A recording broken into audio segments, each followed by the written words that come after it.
giggling at the schoolgirl over there. What's happening?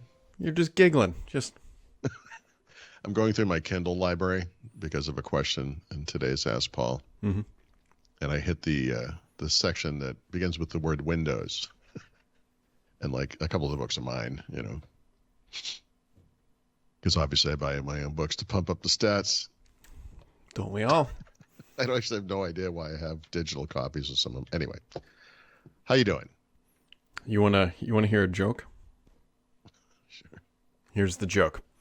Ready? It's like a Norm Macdonald long-winded joke. Ready? Okay. Many years ago, approximately 2.5, Microsoft said, hey, we're going to set a baseline requirements. We're going to jack up the TPM requirements. We're going to make it harder for older hardware to move to Windows 11.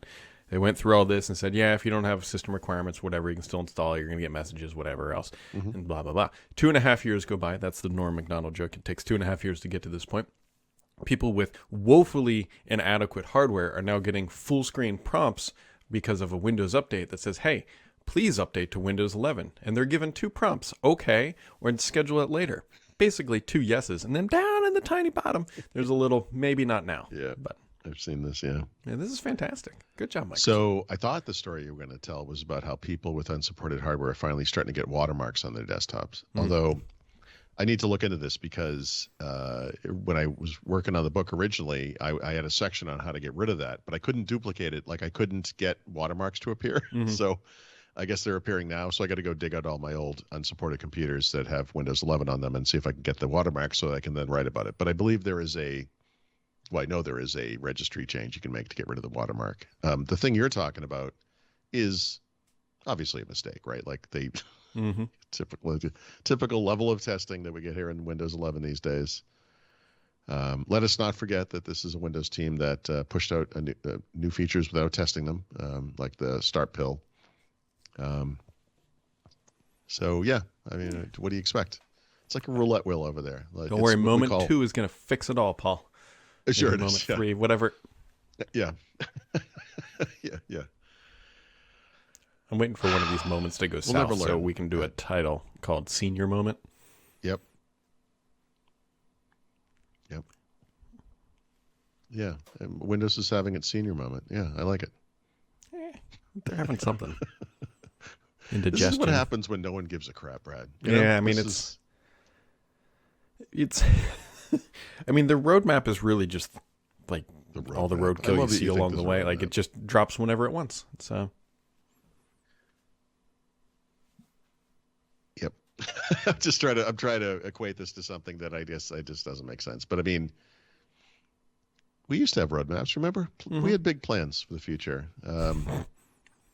Things were going to happen. Things were looking up. App platforms, exciting graphics, new UIs. Now we get lipstick on a pig.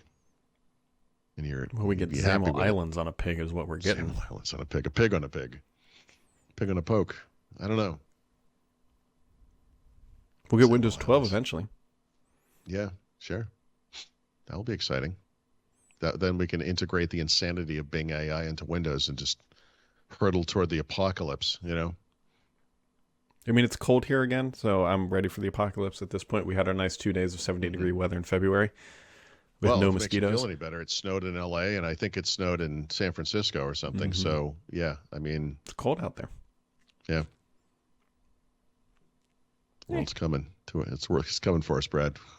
It's at us. It's at it with us.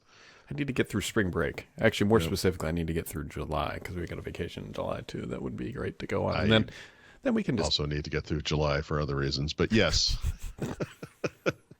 So, yeah, I hear you. July. Yeah. I do wish it was July. I don't know what else. What else is going on? We got Google's bringing Magic Eraser to more Google One subscribers. So Magic Eraser was previously available only on the newest Pixels. So now I guess they're bringing it to all supported Pixels and also to Google One subscribers, meaning you could get it on iOS. Right? If you subscribe to Google One for some reason on iOS. I do. I pay for Google storage. I don't know if that's Google One or not. Oh, Yeah, actually, that's interesting that you bring that. So my wife was just asking me the other day. She said, she was getting close to her limit of storage on Google, and so we looked at it, and she's paying for the smallest tier. It's probably like 100 gigabytes, I guess, 100 gigabytes, and 100 megabytes. It's enough to store 4 MP4 files or MP3 files, whatever. In the middle list of quality. Yeah, exactly. 128K, it'll be all set. So, upgrading to 200 for her was not expensive. I don't remember what it was, but is that Google One? That's a good question, actually. It would be neat to have that feature on more devices for sure. It's a cool thing. I mean, if it's I don't know what they call it in Photoshop, but there's a kind of a they don't call it magic eraser, but there's like a healing brush type of thing, and then like magic wand. It's actually more complicated on a desktop computer. On the phone, you just kind of touch it or you circle the thing, and it does its little AI magic and gets rid of stuff. Does this work in Google Photos? What's that? Does it work in Google Photos? That's where it does work. Yeah, yeah. So so you're going to see if you actually have it. Yeah. I don't know that it's rolled out yet. Oh, actually, but that's a good point. Let me down again. And I do. I have a Pixel too, but yeah. So if you go in and edit a photo, I don't think it's rolled out yet. I don't think you're going to see it quite yet. But let's see. Enhance. No, I don't have my. I'd open up my Pixel, but it's upstairs. Yeah. I don't believe it's out. It doesn't look like it. Oh. Well, but it's coming. It's rolling once out. again, lead me down a path throughout that. Well, what you should do first is now that you didn't see it, because maybe it's not always obvious, but you should see what it is. If the thing you're paying for is technically Google One or not. I don't know, because Google One is not just storage, right? It's right, like VPN and some other stuff. It's possible you're just paying for storage and it's not Google One. Just hemorrhaging money. The more I think about this, because I also pay for YouTube Premium. Finally bit that bullet, which.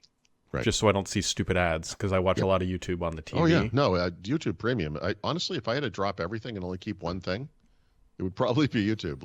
Yeah. But then I'm also paying for Google, whatever storage, some thing. I'm also paying for Apple storage. And technically I'm also paying for OneDrive storage. Can I do like a psychic guess why you're paying for Apple storage? It's because you need it for device backups.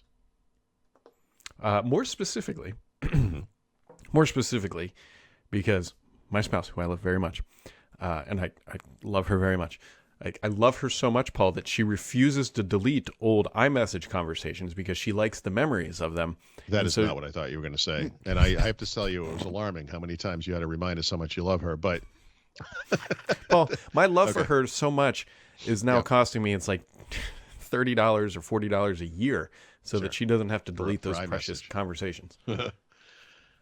That's cute. It's sort of the modern version of saving like the tape that was in your answering machine, Yeah. Which, honestly, could be quite important if, someone passes away or something and you have this recording from them or whatever.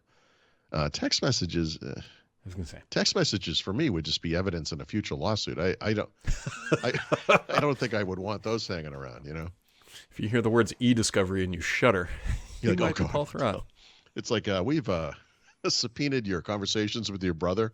I'm going to jail. We're trying to prove that you are in fact a terrible person. Yeah. Oh no. Let's cut to the chase.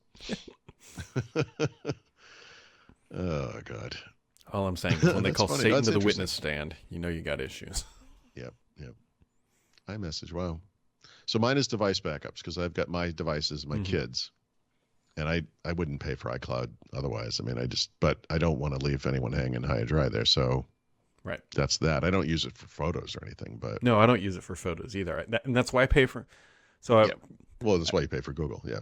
That's also why I pay for OneDrive too. I mean, OneDrive is like of course, yeah, fringe benefit of paying for Office or whatever. But so the way I back up photos is primarily it goes to Google Photos because they do a wonderful job.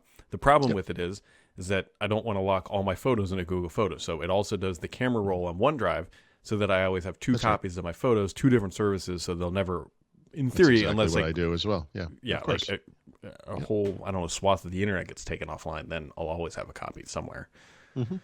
That's the theory. Yeah. Yeah.